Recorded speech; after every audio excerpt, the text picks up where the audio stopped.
वज़ीर इत्तलात अता तारर का मुखालिफिन पर हुकूमत के पहले बजट से कबल साजिशें करने का इल्ज़ाम आयद कर दिया। अता तारर ने दो टोक पैगाम दिया है कि मुल्क की मईशत और SIFC हुकूमत की रेड लाइन है। SIFC के खिलाफ महाजराई हरगिज बर्दाश्त नहीं करेंगे और ना ही मुल्क में अफरा तफरी की इजाजत दी जाएगी।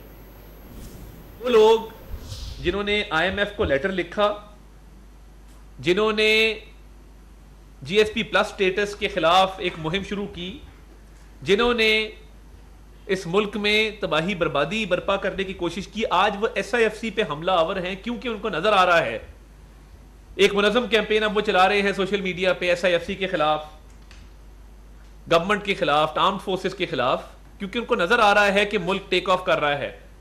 और जिस दिन UAE की तरफ से $10 अरब का ये खतीर रकम मुख्तस की गई है सरमायाकारी के लिए, उस दिन SIFC पे हमला आवर होने की क्या जरूरत थी? यानी आप उस दिन पाकिस्तान पे तनकीद करें, आप मुझ पर तनकीद करें, मेरी पॉलिटिकल पार्टी पे करें, मगर आप पाकिस्तान की मईशत को डुबोने के लिए जो हरकत सकनात कर रहे हैं, पूरी कौम देख रही है।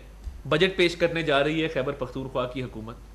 तारीख में कभी ऐसा नहीं हुआ कि फेडरल गवर्नमेंट के बजट से पहले सूबाई हुकूमतें अपने बजट दे दें। और अब शामिल करेंगे न्यूज़ अपडेट।